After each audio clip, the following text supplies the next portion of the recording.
여러분 안녕하세요. 끝토일 갈시 신정미 선생님입니다. 자, 드디어 오늘 우리 이번 7월 마지막 스터디 제7 파트 풀이를 시작해 보도록 하겠습니다. 자, 그러면 파트 5부터 우리 시작을 해보도록 할게요. 자, 파트 5의 5번 문제로 한번 가볼게요. 자, 항상 문제를 풀 때는 보기를 먼저 본다. 자, 보기를 봤더니 시작이 똑같고 끝이 바뀌었죠. 자, 이런 문제를 우리가 품사 문제라고 했죠. 자, 빈칸 앞으로 갔더니 for 전치사가 나왔네요. 자, 전치사 뒤에는요, 그렇지, 명사가 들어가거나 동명사가 들어가죠. 자, 뒤를 봤더니 all이라는 대명사가 나왔습니다. 자, 이렇게 모두, 일부, 대부분 이렇게 뜻을 나타내는 대명사를 우리가 수량 대명사라고 합니다. 수와 양을 나타내는 대명사요. 자, 이렇게 수량 대명사를 꾸미는 건요, 부사가 됩니다. 그래서 정답은 nearly가 되겠고요. 거의 모든 코스가 되겠죠. 자, 거의라는 단어 우리가 한번 정리를 해볼게요. nearly almost, nearly almost. 자, 뜻은 거의고요. 자, 거의는 토익에서 답이 되는 자리가 어느 정도 정해져 있는데요.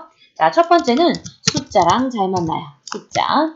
자, 이때 숫자라는 건 지금 여기서처럼 수와 양을 나타내는 모든 단어를 다 포함합니다. all, every, 그리고 half, double. 자, 그래서 거의 모두, 거의 절반, 거의 2배 이렇게 쓸 수 있어요. 그 다음에 두 번째는요. 끝나다 라는 단어 앞에서 답이 잘 됩니다. 자, 여기서 말하는 끝나다라는 건 finish, completed, 혹은 over 이런 식으로 끝나는 의미의 단어랑 거의랑 잘 만난다. 외워주시고요.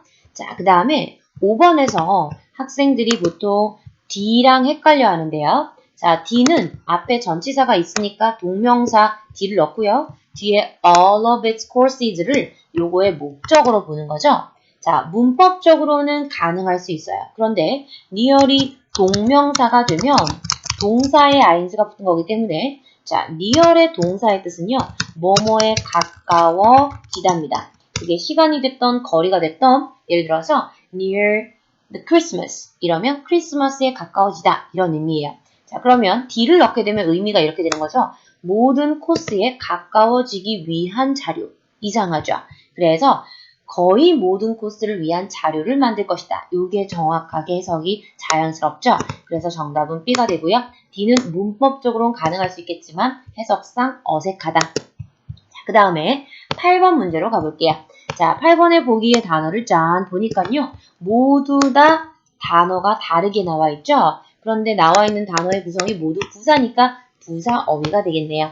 자, 부사 어휘를 풀 때는요. 두 가지를 주의해야 되는데 자, 첫 번째는요. 동사를 꾸밀 때 시제의 주의.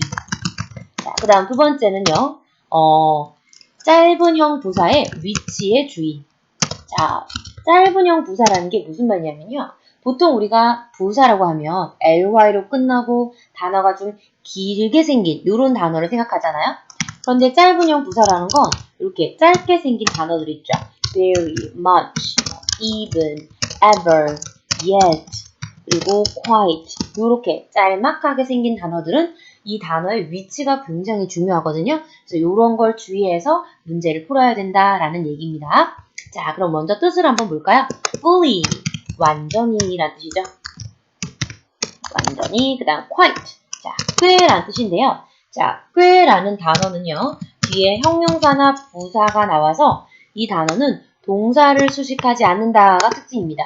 물론 동사를 꾸밀 수 있긴 있어요. quite이란 단어가. 그럴 땐 뜻이 바뀌기 때문에 꽤라는 뜻으로는 형부를 수식한다. 이걸 외워주시고요. 자, 그 다음 rather. 자, rather는 다소라는 뜻인데요.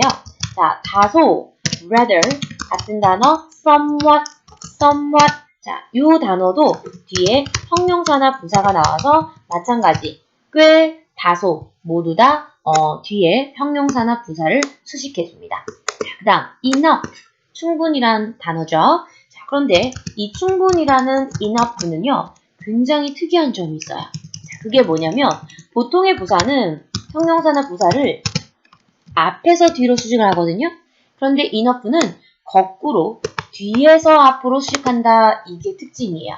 자, 그럼 8번 문제를 보시면 자, 이 회사의 연간 수익은 인상적이지 않았다. 자, 인상적이라는 형용사가 여기 있고 부사를 그 뒤에다가 넣어서 수식을 하게끔 만드는 거죠. 그래서 impressive enough.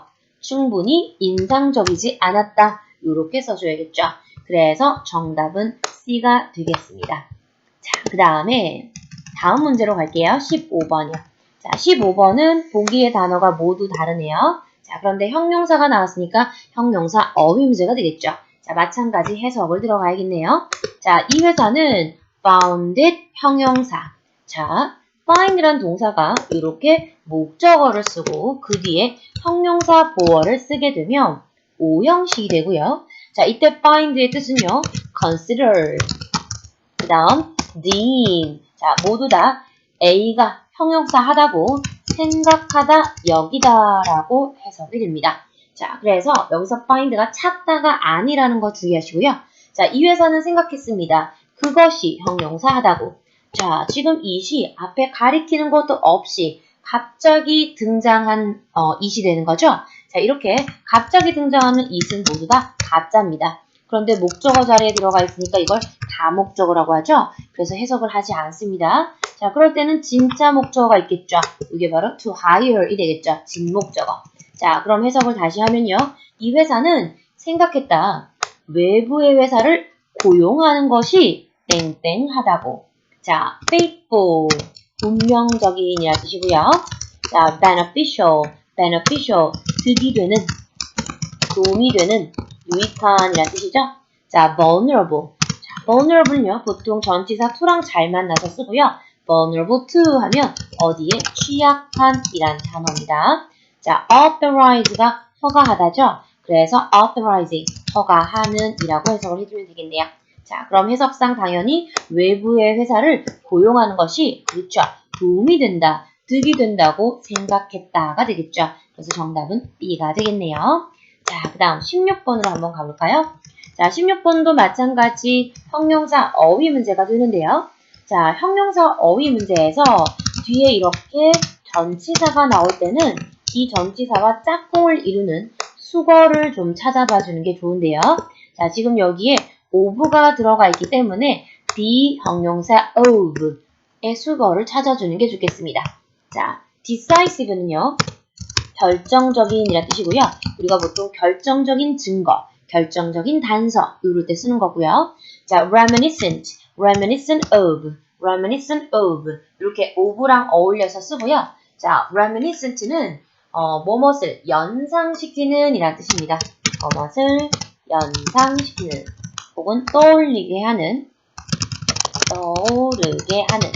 자, 예를 들어서 너를 보면 우리 엄마가 떠올라. 그럴 때 you are reminiscent of my mom이 되는 거죠. 그래서 뭐뭇을 연상시키는. 자, 그 다음 protective는 그렇죠. 보호하는이 되겠죠. 그 다음 indicative. 자, indicative도 of랑 만나서요.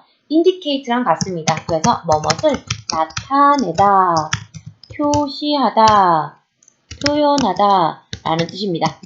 그래서 해석하면요. 좋지 않은 매출이 항상 나타내는 건 아니다. 실패를 마케팅 전략에. 그래서 정답은 D가 되겠네요. 그래서 be indicative of는 한 단어로 indicate 동사다. 이렇게 외워주면 되겠습니다. 자, 그 다음 18번으로 한번 가볼까요? 자, 18번은 보기의 단어를 봤더니 모두 다 WH가 붙었네요.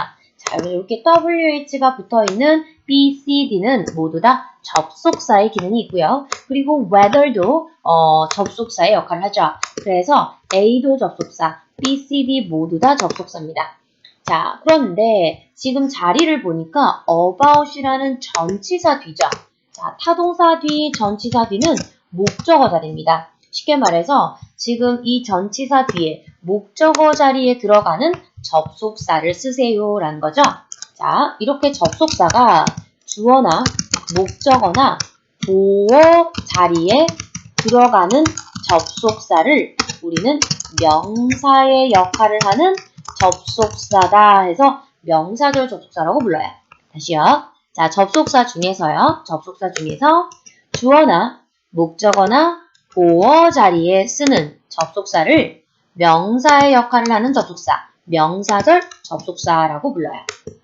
자, 명사절 접속사는요, 해석해서 씁니다. 자, 이때 해석을 할 수 없는 명사절 접속사가 있는데요.